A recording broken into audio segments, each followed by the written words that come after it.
No, I started seeing things like Atlanteans are wearing really heavy boots.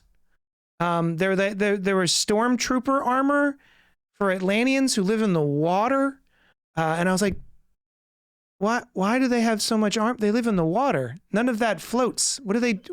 That doesn't make any sense. That's very heavy armor. These fictional characters propel themselves through water by no means that are visible. And I thought the acting was bad. I thought that's true. They just skirt. They just skirt through the water. There's no fins. There's no. That's true. There's no like propulsion. It's just like, hey, by the way, I'm Atlantean. They're just going through the water. Young Junk!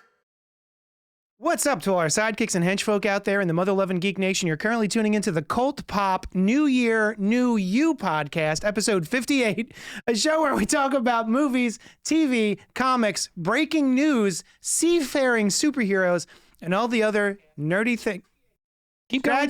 Other things that scratch your nerdy itch. Listen, I had dental work 2 hours ago. This whole side of me, I feel like Two-Face. This whole side is numb. So if I sound funny, just go with it. We're coming to you live from Yunk Junk HQ, a bomb-ass podcast production space in Manayunk, PA. I'm your holly stuffed host, Johnny Destructo of Johnny Destructo's Hero Complex, located at 4327 Main Street, Philadelphia, PA. It's a rad-ass comic shop that caters to rad-ass individuals like yourselves. So get your rad asses down here and buy my shit. Rad or rat? Not rat asses. Yeah, rat asses. Red asses. Red asses. Red asses. You're red asses. Rad asses. With me tonight to talk about stuff that we enjoy or did not enjoy is Noel. What makes you think we're only going to talk about things we don't enjoy? Wait. We enjoy or did not enjoy. I covered both. I should listen. Yeah. So when you wait, what was your name again? Oh, with me this week is Noel. Hey. Also in the booth is our trusty producer Dylan. Dylon. Ew. Everyone's got a dry cough. We're in the Pacific, like the tri-state area, the Northeast, and it's really dry. It's a little cold. Please feel free to comment, like, subscribe, hit the bell icon so you know when this nonsense takes place. Also, we love a little back and forth, a little in and out, if you will. So pipe up in the chat and or email us at cultpopgo@gmail.com. Robert Monroe Jr., our favorite listener, is he's a viewer as well, I guess. Favorite listening viewer. Yeah. What's up, CultPopera? CultPopera. The CultPopera. Looking forward to your review of Aquaman 2. Spoiler alert, we're going to talk about Aquaman 2. I guess it's not a spoiler because it's literally on the... Yeah. It's in the thing. It's in the description. Aquaman and the Lost Kingdom. Yeah, because there were so many things, a lot of things happened over the holiday. There were so many things that we could have talked about. But we were like, Aquaman 2. That's the one. Because not enough people are really singing this movie's song. Yeah. Praises. It's a hymn. It's a hymn? Mm-hmm. A hymn. H-Y-M-N. Hymn. That was the introduction. Now we're going to do the part of the show that I like best called What You Been Up To This Week, Huh? This is your favorite part? No, really my favorite part is saying, hey, Noel, what you been up to this week? Huh? I just have like an emotional version. I saw that. I hate it so much. I gave you a chill. For like 6 years I've been doing this podcast with you. Douche and chill. Every time. It's just like, I want to talk about a show that's on Apple TV Plus. You have my permission. Watched it over the break. My wife randomly put it on and I did not care. I was like, okay, whatever. I'll read at the same time. Mm-hmm. Ended up being pulled into it and we watched the whole thing. It's called Lessons in Chemistry with Brie Larson. It is an 8 Enemy of all men everywhere, Brie Larson. Enemy of all men. She hates white dudes. Especially if you're a critic.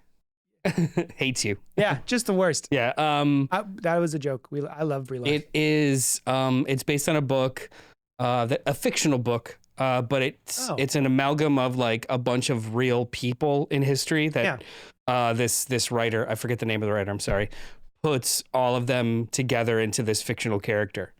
So like the 1960s, a female chemist who's not allowed to actually run her own lab, but she's smarter than everyone else and falls in love and blah, blah, blah. And starts it's just her kind of adventures over the course of about 10 years in the 1960s and all the crazy shit that happened in the 60s. Bonnie Garmus. Is that the name of the novelist? Thank you. Same name. It's still called Lessons in Chemistry. What Actually, made it's just a singular lesson. Lesson in Chemistry? Oh no, that's a lie. Lessons. No, it is lessons. It's multiple lessons. Google fucked me up. It's a one-off show. It's 8 hours. It's very breezy, or 8 episodes. It's very breezy. What made it special and more engaging for me is that is not a traditional or linear show. There is random episodes, like 2 episodes in, the third one randomly is from the perspective of the dog. And the dog is narrating. What? And then like 2 episodes later, it's 10 years forward and you meet this little girl and you find out it's her daughter, but maybe that, and then they go back into, like, it is a very non-linear structure, which keeps this, what could have been a very simple story or kind of just, I don't want to say boring, but seen it kind of story. And they kind of make it a lot more engaging and a lot cooler and a lot like, more fun. Yeah, that's awesome. Terrible stuff happens. Joyful stuff happens. She's a very, very interesting character who I would not be surprised may be on the spectrum, because she is very direct and unemotional externally, and like so it was a really good show. Like, it was a really, really interesting, worth it show that no one is talking about. Apple Plus seems to have a plethora of shows that nobody is talking about, but all are awesome. I was talking about hello, Eddie Madison. I was talking with somebody on talking with somebody online. I was arguing with somebody on Twitter. Yeah. All right, motherfucker.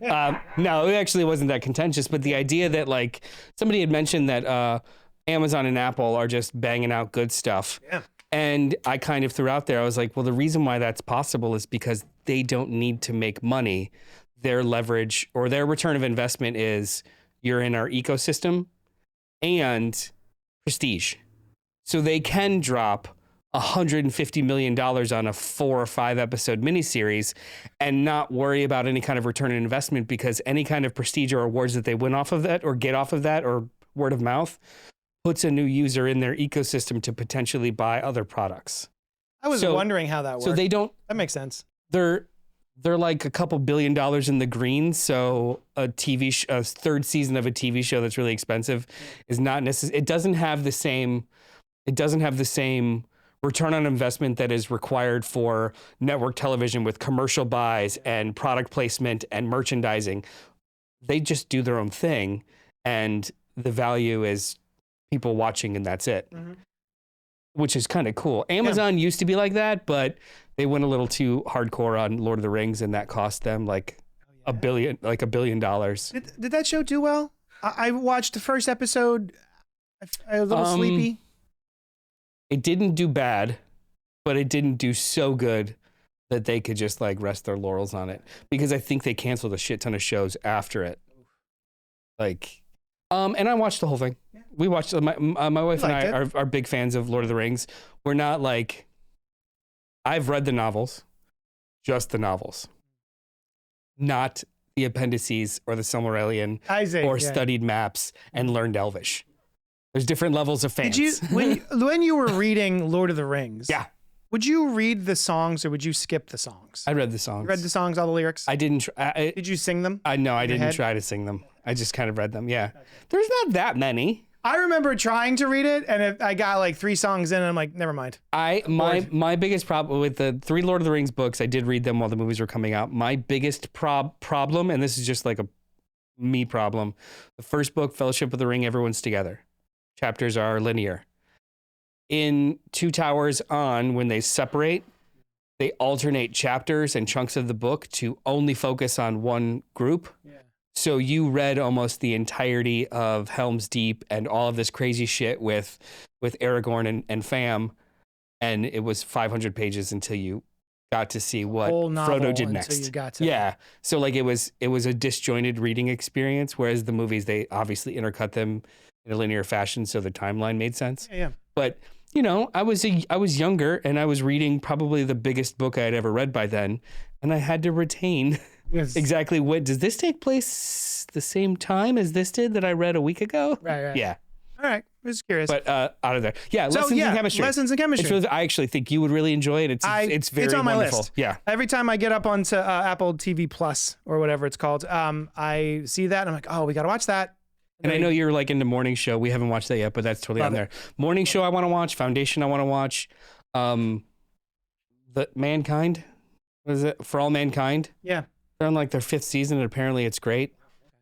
Slow Horses. Literally everyone's talking about that fucking show. Is that the one with Gary Oldman? Yeah. I love Gary Oldman They just so got much. approved for a 5th season. And I'm like, where did the first 4 go? Yeah, when did that show up? Yep. But it's because Apple has the ability to, before the show is even completed, they're like, yeah, well, this has got good word of mouth and critical praise, so let's just keep doing it. That's awesome. Yeah. Nice.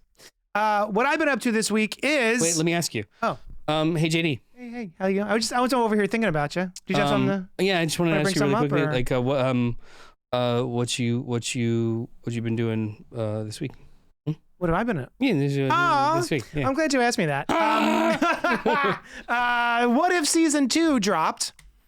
It did, fell down. Yeah, right down a manhole. I went down that manhole and I set up a little one of those cot in the sewers. Yeah, a beanbag of sorts. And I watched the first 6 episodes of What If. Yes, you got to 6. Yeah. Of 9. Speaking of which, Eddie Madison's in the chat saying, I have seen all of season 2 episodes of What If on Disney Plus. It was awesome. And then Rob says, Morning Show rocks. For All Mankind is amazing. Rob, watch the first couple episodes. I don't know which camera I'm looking at, but it doesn't matter. Rob, watch the first couple episodes of Lessons in Chemistry, because it's even the ads and everything kind of looks like it's a sugar saccharine, brightly hued 1960s feminist show. It is way more than that, and I actually would like your opinion. Yeah. Go do it. Not right now, though. Hang out with us. I liked What If Season 1. I thought it was cute. It was delightful. I wasn't wowed. I wasn't amazed. The big takeaway from that for me was Peggy Carter as Captain Carter. Big Captain Carter. I've got a Captain Carter action figure.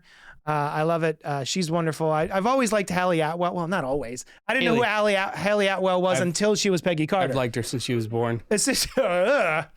That's some like You'd be a fan Twilight. Of somebody. Oh, yeah. Did you imprint on her when she was a baby? She was a baby. I'm a werewolf. There is more. I mean, you look. Not surprising. I'm like the slovenly cousin of all the werewolves in the building. Cracking a beer. I guess. Is the moon up? Who cares? Guys, you don't really have to go hunting. There's Go Puff. Fuck it. Peggy Carter, she's great. So I was okay. I'm of two minds. I love that Peggy Carter is back. Captain Carter is back. Yeah. But I also understand the folks who are like, I kind of like What Ifs to just be What If. So the comic book What If is a long-running comic book from Marvel Comics, and generally they are each issue is their own story arc. Not in season 1, all of the different What If characters come together for the finale. That's not a thing that usually happens in the comic book. But because this is a TV season, it made sense. And now we're getting more of those, which is fine. But I was also a little bit like, there's so many characters and there's so many What If stories you could be doing. Yes. And you're revisiting season 1. There have been some What If miniseries, to be fair. But that's a good point. Yeah, I hear what you're saying, but I don't have a problem with it, and I'll tell you why. This season was fucking awesome. Oh, okay. And the best parts of it were when Peggy showed up. If they were subpar episodes, episode 5, Black Widow. Episode 5, which is basically, Peggy's version of Winter Soldier, and instead of Sam and Cap, it's Peggy and Black Widow. Yeah, it's the Black Widow movie meets her as the Winter Soldier. It's like a fake sequel to both of their movies, and it was awesome. It is 30 minutes of almost perfect. It was my favorite episode. It's my favorite episode of both seasons. Like, it was so good, and then it ends on a little bit of a cliffhanger. I'm like, I can't wait till Peggy shows back up. 3 episodes later, she shows back up. I'm okay with this right now. After this season, I think I tweeted, I'm like, I am so okay with let's just do a Peggy Carter show. Or can we just have like a Peggy Carter special? That's it. Just give me more of her outside of the framing of What If. But if this is the only way I get her, sucks for you. Doesn't suck for me. I am all about. I love her Peggy. too. Let's sprinkle her everywhere. Yeah. I do enjoy her. And I just before coming to do this show, I watched episode 6, I think, which was basically like Prey. The movie Prey that came out last year was a Predator movie, and it was all in Native American language, which forgive me, I don't remember the name of. I'm not exactly sure. But it was all subtitles, and it was gnarly. I loved it. Everyone that bitches about Marvel not creating new characters, they literally created a new character named Chloe, and she's awesome. Yeah, she was fun. Yeah. This is great. I love this season. I was a little lukewarm on season 1, as in I liked like 3 of the 9 episodes. The rest were just fine. Yeah.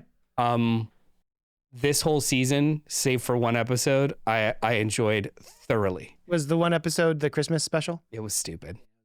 I had fun with it, but it was. I mean, Justin Hammer.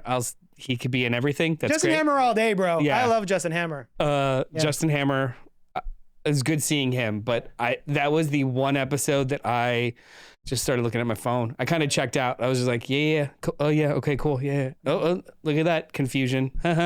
Like it was the most predictable and by the numbers of all of them, and I was just kind of bored.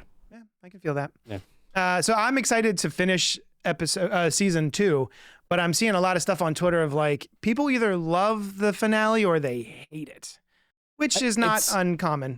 It's pretty bonkers. It's to your point about like sequels or whatever. Especially What If is not supposed to have sequels, but it kind of does. It's a throwback to last season. Okay. So like it's a little bit more multiversal, crazy, weird shit. And they just one up themselves. I think some people were complaining about some character choices, to which I had no issues with at all because I read comics. All right. Right on. Hey, Dylan. What up? What have you been up to this week, huh? I've been up to a lot, actually. Yesterday, I got the chance to watch a couple of really good movies. Ooh. Spill. Theater Camp was the one.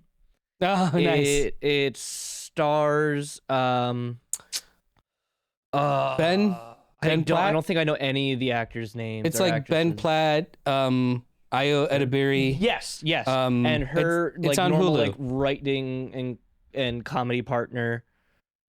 I don't know. I've seen Theater the trailers Camp, for I've never heard of it. Yeah, it's a comedy musical. It's an hour and 33 minutes. It's look at that. That's everything pretty you need to know. entertaining, very funny. Never heard of it. However, I have my computer here. And then the other thing I watched last night was Saltburn. Oh, I keep hearing that word. I really want to watch it. We watched the trailer the other. I see the memes. Yeah. And there is literally like an internet culture about this movie now. Yeah. Like, well, is it a comedy? Is it a drama? What is it? It's a decadent thriller. I like that. I've never heard that before, but I like decadent that. thriller. Yeah, I'd say it's like sort of satire too. Thriller. Lots of sort sex. of. Oh, nice. Yeah, there's a lot of. That's all you had to say. Lots of fluids. Homoeroticism. Lots of fluids. Yeah, lots. Oh, big on fluids. Yeah. Viscous. Yeah, I would say Nice. viscous. I like my viscous but fluids. it's good. I feel like it's a lot of people's first exposure to like weird cinema.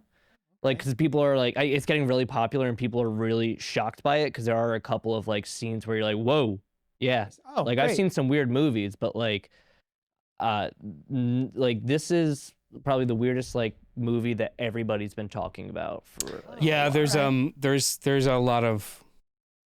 I struggle to call anything that catches fire on the internet culture, but there is kind of like a subculture now of memeing and referencing Saltburn incessantly. Is it streaming absolutely. Somewhere? It's on Prime. Amazon. Yeah. Honey, we're gonna watch Saltburn when I get home. It's very entertaining, very well put together. Yeah, Nice. it's great. Great. Have you watched Reacher? Oh, I watched the first episode. No, I watched half of the Reacher. first. That's a show. Yeah. Is it Jack Reacher? Is that his I name? mean, it is Jack Reacher, but Uh-huh. the show is just called Reacher. I know the name Jack Reacher from people talking about it. Did I talk about it last season? I watched 2 years ago when the show came out, the first season of the show, I had COVID. And it was the first time I had COVID, and I was relegated to like my office on the 3rd floor with just a TV and a streaming box and no friendship. So I just was I cut watching. you off. I was like, don't even text me. I don't know if I Son can of a catch bitch. this via your messages. Fuck you. We didn't know that much about COVID. Yeah, it was early 21. I had a mask on my phone. Yeah, we were learning. I stopped breathing. So that was one thing that I just watched the first episode of, and then it ended up watching the entire season in like a day and a half, because it is just, it's not mindless. It's actually pretty thoughtful and pretty like well put together, but it is just dumb entertainment. In like here's an immovable object, and he's just going to plow his way through all situations. Yeah. And that sounds boring, but it's actually very cathartic to watch, because he's always on the right side. You know, like sees something, goes punches the fucker because he's bad, walks off, changes his coat. Sorry, for like, a second there, you started to dip into give your balls a tug. Oh, I'm gonna talk about that next week on next episode. Yeah. All right. Give your balls a tug. Main topic: Aquaman and the Lost Kingdom, directed by James Wan, written by Grant Morrison. Oh, my bad. That's a note. Oh, okay. Yep. Starring Jason Momoa, Patrick Wilson, Amber Heard, Yahya Abdul-Mateen, and Randall Park. After failing to defeat Aquaman the first time, Black Manta wields the power of the mythic Black Trident to unleash an ancient and malevolent force. He's never trying to release an ancient and happy force. Also, who named him Black Manta? Did he name himself? Well, his whole dad, like that was a hand-me-down thing from his dad, right? Like the knife and everything from the first movie. A name that associated with? Even like they had a Black Manta ship. Are they the pirates? They were like pirates, yeah. So he was like, I'm your dad, the Black Manta. I know you can't believe it. We're only traveling in a ship that's shaped like a manta. Hoping to end his reign of terror, Aquaman forges an unlikely alliance with his brother Orm, the former king of Atlantis. Setting aside their differences, they join forces to protect their kingdom and save the world from irreversible destruction. Irreversible. What did I say? Irreversible. Oh, great. I'm accentuating and putting a point on some important words that you throw out there. Thank you. Irreversible. Thoughts? Were the people on Twitter upset about how woke this movie was? I think you mean X. No. No, they weren't upset about how woke this was. Because this movie... Yeah, dead name Twitter, dead name X. I just did it again. Oh, damn. X. Sorry. Yeah, you know what? There's no respect. Twitter. It's Twitter forever. Because I'm watching this movie, I was going, this is pretty woke, but I don't hear anybody complaining about it. Like the Marvels is woke, even though it doesn't have any woke plot points. But this is very specifically like, we need to save the planet, you guys. It's getting warmer. Mm-hmm. And I can't believe. And the bad guy, his whole shtick is, I have to warm the planet. Yeah. And does it. Yeah. Yeah. I was surprised. No. Because the hive mind on X. Yeah. The internet. Can't keep more than one thought in their head at the same time. So this was more, the conversation about this movie was more about how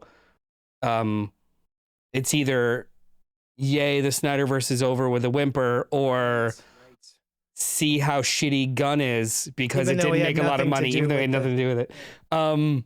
So it was one of those, and they didn't actually approach the movie whatsoever on any kind of like, yeah, it was just faith. Snyder cult versus Gunn versus like, and at best people were indifferent because like, oh, that movie that came out 4 years ago.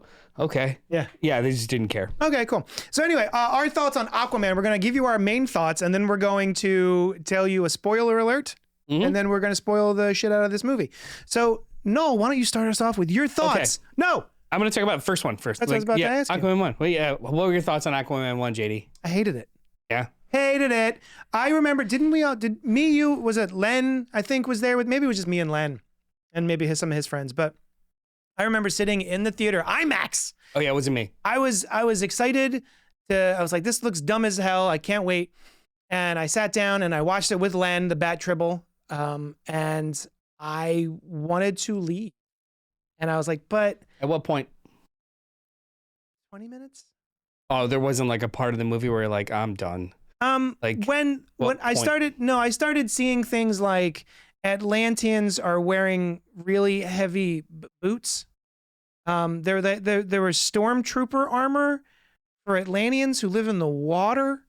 And I was like, why do they have so much armor? They live in the water. None of that floats. What? That doesn't make any sense. That's very heavy armor. These fictional characters propel themselves through water by no means that are visible. And I thought the acting was bad. I thought that's true. They just skirt. They just scoot through the water. There's no fins. There's no. That's true. There's no like propulsion. It's just like, hey, by the way, I'm Atlantean. Just gone through the water. I think part of my issue with Aquaman 1 was that when everything is at 11, it's just noise. And it just felt like there was, we like to say there's 10 pounds of movie crap shoved in a 5-pound bag. That was my problem with the movie. And it felt like it was all over the place. It was very disjointed. Mm-hmm. Even the soundtrack didn't know what it was doing. No. There were times I laughed out loud, and the theater laughed out loud at the musical choices. So it just overall wasn't there a Pitbull song? I don't know who that is, but sure. You don't know Mr. Worldwide? I'm sorry, Dylan. Sit down. Sit down. Put that down. Even if you're not a fan, you know who the fuck Pitbull is. I mean, I've heard the name, but I couldn't tell you what he looks like. I couldn't tell you his song. I didn't ask you for his social security number. Anywho, I know that he is a person who exists in the music industry. He's Mr. Worldwide. I don't know what that means. It's Pitbull. So that was my take on Aquaman 1. I mostly agree with you. I love... There was an octopus playing drums underwater. That I'm okay with. I love the trailer for this movie. For Aquaman 1, the trailer was just epic and fun, and I was like, oh my God, if they're going to deliver that, then I actually think I might enjoy this. And they didn't. There were pieces, there were sequences that I loved in the first Aquaman movie. Okay. There was I actually really kind of like a bunch of the Trident fights. James Wan knows how to stage action and not make it a disjointed, weird, edited piece of shit, or overly ramp out the slow motion to the point where there's no actual stakes or weight. Yeah. So there was a couple of action sequences I really liked. The Italy action sequence where they're jumping through the buildings and on top of them and scaling, and you go in and out from the two different fights that are happening. That was inventive. That was fun. It was well placed. It was choreographed well. As in, like, as the viewer, you are familiar with the setting because they set it up, and then you're familiar with what's happening here and what's happening here, and then they go back and forth. It's James Wan knows how to set up a movie. Yeah. Before I forget, can I just I just reminded me, you telling me about them on the rooftops reminded me of the fact that I sat there going, we just watched Mira and Arthur jump out of a plane that was flying. It wasn't on the ground, then they jumped out. It was flying. They jumped out of a moving plane and landed. And then less than 10 minutes later, they're running across rooftops and, oh no, I almost fell off this roof because I'm being shot at. Like, well, when was the last time you saw it? In theaters? Oh no! I tried to put it on for Sushan, and she didn't get through it. There's no fear of falling in that sequence. Oh, okay, isn't there? Yeah, no, it's just them avoiding getting shot. Okay. Yeah, I thought I remember like they shoot the ground from under them, and they're like, oh. No one is hanging or like, oh God, no, I can't fall. It's literally just like trying to get away from a bunch of people shooting at them. Yeah, because they literally punch people through the walls. Right, so like, no, that is not a stake that's set up in that action sequence. All right. I made that up. That's you're fine. Putting that on it, the movie, and it's not in the context. Things I didn't like about the movie. I think it was a trilogy of movies worth of plot in a 2-hour movie, to the point where you didn't have time to sit with literally any of the plot points. It was a little too fast. It also tonally was all over the fucking place. So the beginning of the movie is him fighting pirates. Cool. That's kind of nifty. But he is a murderous Snyder bro. Yeah. Yeah. Oh. The whole thing with Black Manta is set up because he just lets his dad die. Aquaman lets his father die. Which, if that is a part of his journey to kind of become a better version of that, great. it's in the opening sequence, and then he's immediately joking, and it's never addressed for the rest of the fucking movie. And then there was a bunch of like really terrible music choices. Like the Pitbull one is. Oh, Pitbull! I hate that guy. Mr. Worldwide. Oh, Mr. Worldwide. Oh, what a douche. The Pitbull, like that's a funny music sting, but I'm talking about like every time that like Jason Momoa whips his hair, there's a guitar sting. Yeah. And I'm like, you're joking, right? Like one says a joke is funny, but like we're talking like wet hair. Like stop it. It started to get that way with Wonder Woman. Just fucking stop it. Yeah, the second Wonder Woman where it was just like, it was only the music cue. There was just, the movie was all over the place, and every time that I kind of settled into it and had a little fun with just what's in front of me, it would jerk you back out with like another weird tonal choice or 10 more movies. Like, yeah. The movie ended with Julie Andrews as Kraken fighting 6 other armies, and you're like, how did we get here? Like, it was just so much movie, and I didn't. It was so much going on that I got bored. Basically, again, if the volume's always at 11, it's just noise. Yep. Yeah. So that was Aquaman 1. Yeah. And then I saw Aquaman 2 was coming out, and I wasn't going to see it. I wasn't going to bother. But then podcast, I guess I have to subject myself to this. Content, baby. And then Noel went to go see it ahead of me. Yeah. And kind of prepared me a little bit of like, go ahead. What did you think of Aquaman 1? Main thoughts, initial thoughts. I liked it. I had a really good time watching this movie. Everything that I had a problem with in the first one was not there. Can you tell me when in this movie, I don't know if it's a spoiler or whatever, like when you went, great movie. You've got me, you're pulling me back in. It had the same kind of weird pacing problems of the first movie, but it wasn't like tonal shifts that made it jarring. It was just like the movie's going really fast. So it starts with a montage of the last 4 years of him like telling his infant son about some of his adventures, and you're like, that's cool. And then it immediately goes into another like montage of what Black Manta's been up to the past like 80 years. I don't even know. Yeah. Time is a flat circle in this movie. Like it could, the course of this movie could be. It's true. 48 hours. Yeah. Or 30 7 months. Yeah. Don't know. Yeah. But yeah, like so like those montages is basically the first 15 minutes of the movie, and I was okay with it, and I was like, okay, this is fine.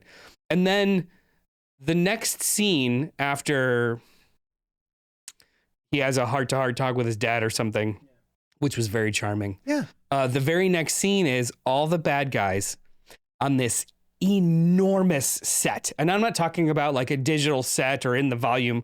It was a huge 50-foot long bridge set in a submersible that looks like a hammerhead, and everyone has matching leather outfits, like bad guy outfits. Yeah. And huge levers and stuff, and like a big and I immediately in my head it clicked. I'm like, oh fuck, this is Flash Gordon.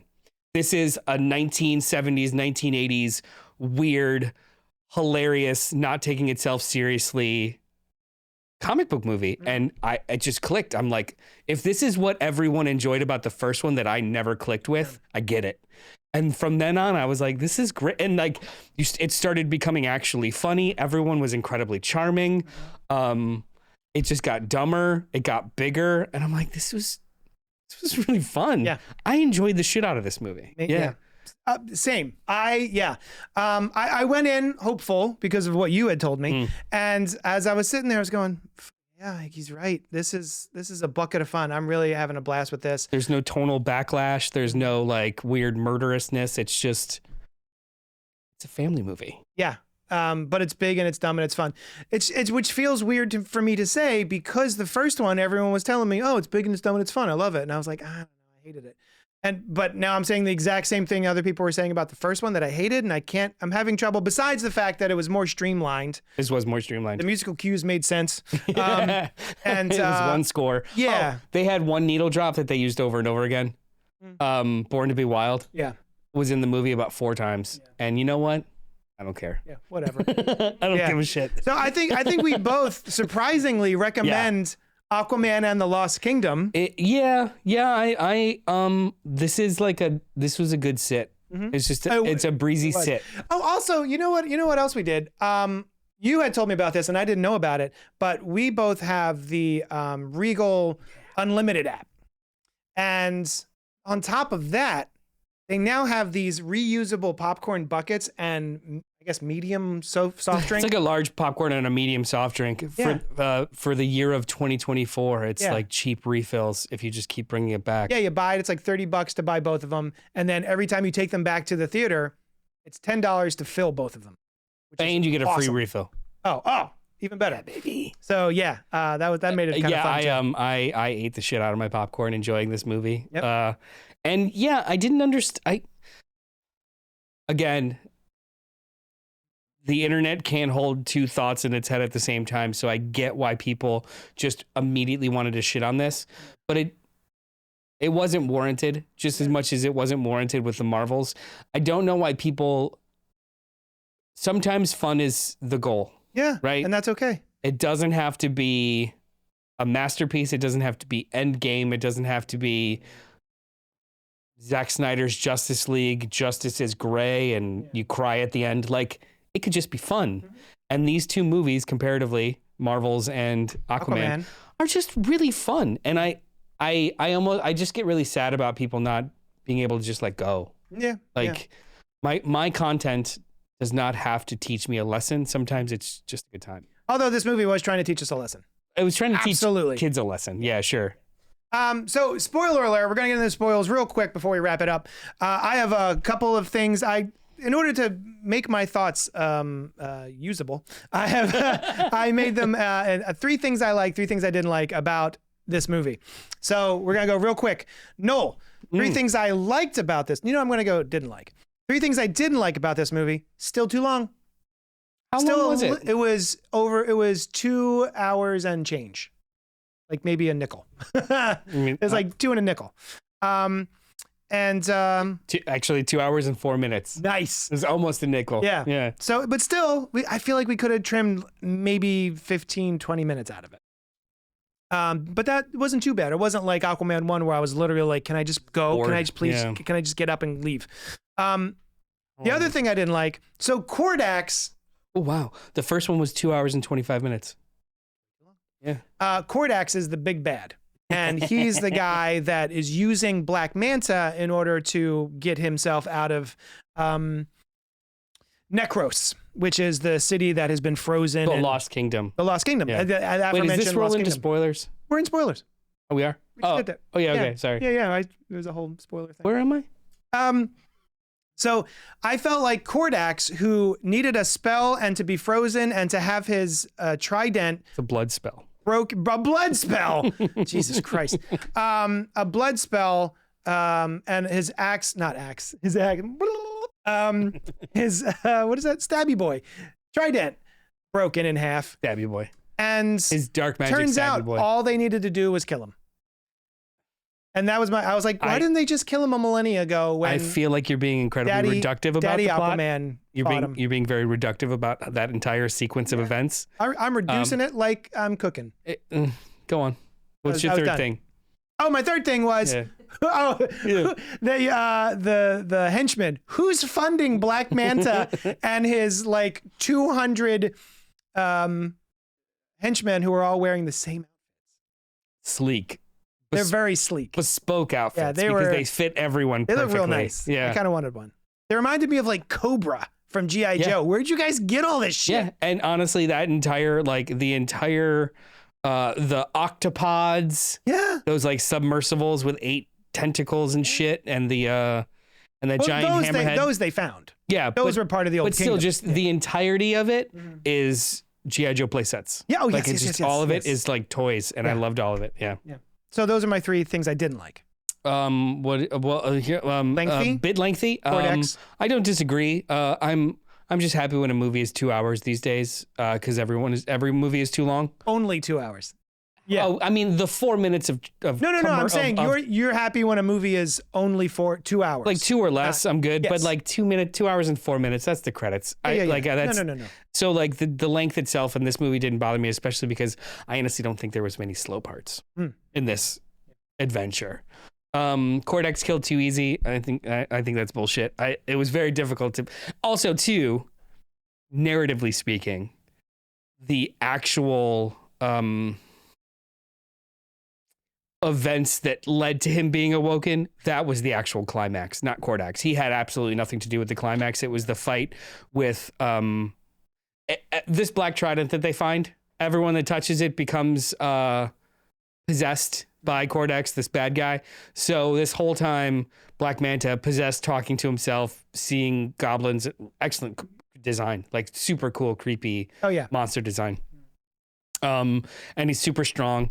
And throughout the course of the movie, you've got the buddy up, the Teemo enemies, brothers thing. Brenemies. The Brenemies. Bronemies. That are like becoming trusting of each other, but then they keep like, what's his name? Ocean Master, Orm. Orm gets mildly possessed by this thing and wants to kill his brother. That is the climax. Yeah. All of the stuff with bad guy waking up and blood being spilled and throwing the trident, that was just like a cherry. To me, the actual climax was Black Manta, Aquaman, and Orm. I understand.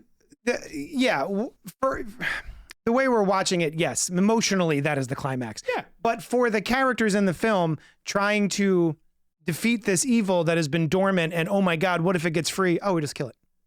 They didn't know that, though. I'm telling you, the context in the movie is everything about the Lost Kingdom was completely expunged and hidden from all records. I wonder if he did it because it's his brother. What? Right? So, Kordax, the bad guy, was the brother of Big Daddy Aquaman from the millennia ago. Yeah. So maybe that's why he did it. It's like, oh, I don't want to kill him, but I'll seal up him and his monster kingdom. Who's he? The Big Daddy Aquaman, whose name I forget. The one who had the big, the leadership trident. Who didn't he want to kill? Kordax was his brother. I understand. The big bad guy. Oh, you're saying that good guy didn't want to kill bad guy. So that's why he froze him. But he maybe didn't know that killing him would just, if he just completely destroyed the trident. First thing you do.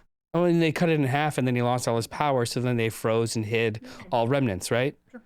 And the way that it's killed is one magic trident completely destroys, not just cuts in half. So maybe that's it. Maybe it's completely destroying. I don't know. It's kind of, it's understandably a nitpick, but one that didn't bother me. Yeah. Okay. Oh, and then so the three things I liked: enemies teaming up. When you just talk about the Bronemies, that was the most charming part of the movie for me. Is watching Orm and Arthur. My favorite interaction is they're going through the jungle, about to, I guess they're fleeing giant mutated things because of orichalcum. Orichalcum, Jesus, unobtainium, Batmanium. Actually, I think I read or heard that orichalcum is a real thing in Atlantis texts. Oh, shit. Yeah. Oh, that's it's cool. a fake thing, but it's a real fake thing. It's a real fake thing. Yeah. Previously not made. unobtainium. So yeah, watching them team up, and I'm always a sucker for that plot point in a movie where like, all right, they were the bad guy in the last movie, but now we need to free him and fight the bigger bad guy. Yeah. And the conversation that they're having about cheeseburgers. Yeah. And Aquaman says to Orm, "Have you never went up and got a cheeseburger?" And he's like, "No, you're just saying words. I don't know what any of this means." And he says, "Your prejudices are keeping you from enjoying the majority of wonderful things on this planet." Yeah, half the planet. Half the planet. What a wonderful line in an Aquaman movie. Also, too, like that, the rest of that conversation is, I was raised from the day I was born. I was raised to be ready for the moment that you come and take my throne from me. And he's like, that's real fucking sad, bro. Yeah, because I did it without even trying. Yeah. Well, it's not even that I did it without even trying. Like, I didn't want any of it. Yeah. As in, like, you were preparing for something that never occurred, and I just feel bad for you. Yeah. And like you could see in Norm's face, like, pretty fucked actually. Yeah. The two of them together was delightful. I don't know or care why Amber Heard's role was a little bit more sidelined in this movie. But you don't need a love interest because the foil relationship was the two brothers, not unlike the 5th season of Angel. Oh. Yeah, like there's with Spike. Oh, yes. Yeah, the 5th season of Angel, anybody that's not watched all of Angel or Buffy, the 5th season, they started the 5th season with him having a love interest, which was that werewolf lady. You don't remember this? I know it's long. Because honestly, all the writers were just like, there's a comedic foil right here, and the love interest actually is a brotherly one, and that's what we're gonna do for the rest of the season. That's and they cool. were so like that. This absolutely felt like that. If they had tacked on too many things, it's like it may have been the problem of the first movie again. Maybe. They tried to cram all that in. Yeah. Cram all that Graham. The second one I liked the fact that he's a daddy. Now that I'm a daddy, him doing all the daddy stuff, I was like, I get it. I love this. Oh, you know what? Got pee in his mouth. The pee in his mouth, and then he ducks. And then Mira is in the room, so she uses her powers to make the kid's pee go into his mouth. Awesome bit. And then the other one was Topo. Yeah, Topo. But you were bitching about his drumming. I was bitching about him drumming, and now I love him. I've come around on Topo. The fact when he shows up, and it's what is he called? He is a cephalopod. A cephalopod riding a neon seahorse as the cavalry. I was like, fuck you, Topo. I love you. Yeah. How does he survive? You know what? Topo is he's like sleeper. A spy master. Yeah. He's awesome. Fucking love that dude. Nicole Kidman's in this movie. Oh yeah, she showed up. Yeah, that's fine. Fucking the stuff that they had Nicole and Dolph Lundgren too. Yeah. The stuff like I know Star Wars actors have talked about it forever. Like they'll read a script and be like, I don't know what the fuck's happening right now. Yeah. But I feel like it's doubly worse for some of the lines that they had, like Nicole Kidman, like really give with conviction about orichalcum. Yeah. I was thinking about that too. I'm like, I was imagining her memorizing these lines. I mean, like, what the fuck? Talk me into this. It's a stupid movie. Mm-hmm. But I enjoyed watching it so much. As hell. I enjoyed watching it so much. Yeah, me too. So fun. What did you guys think? Yeah. Email us at cultpopgo@gmail.com. Was there anything I gave 3 and 3? Is there anything that I didn't touch on that you want to touch on? The popcorn was really good. Mm-hmm. The audience was super into the movie. Oh, that's good. That's awesome. I don't know if anybody was on the fence or if you at all respect is a strong word. Yeah. But if you at all respect our opinions about dumb shit, don't necessarily sit on this. Take it from me, the person who absolutely did not want to sit through Aquaman 1. If you felt the same way, this was a lot better. It's a different movie. It's pretty fun. I surprised myself. I was surprised. Yeah. Also, I'll watch Jason Momoa in anything now. Like he's so fucking charming. Yeah. I'm down. I'm gonna be. His shtick is so obvious and repetitive, but I mean, I'll have a Guinness with you. Yeah, like he's been recast as Lobo. That's just a rumor. Oh, is it? Yeah. It's because I would love rumor. to like if James Gunn came around and did more Aquaman movies, or like just had Aquaman in the Justice League and it was Momoa. I'd be totally fine with that. I would be totally fine with him being and doing anything. But. In the DC universe, I understand. Yeah. He's great. But there will still be contingents of mouth breathers who are like, well, is it a full reboot or is it not a reboot? Fucking assholes. Thanks so much for hanging out with us, and we'll chat at you later. You can't do one or the other. I have no imagination. I've never read comic books, and sometimes things are just soft rebooted. Anyway. I hate everyone. Sorry. Have a good one. Young John!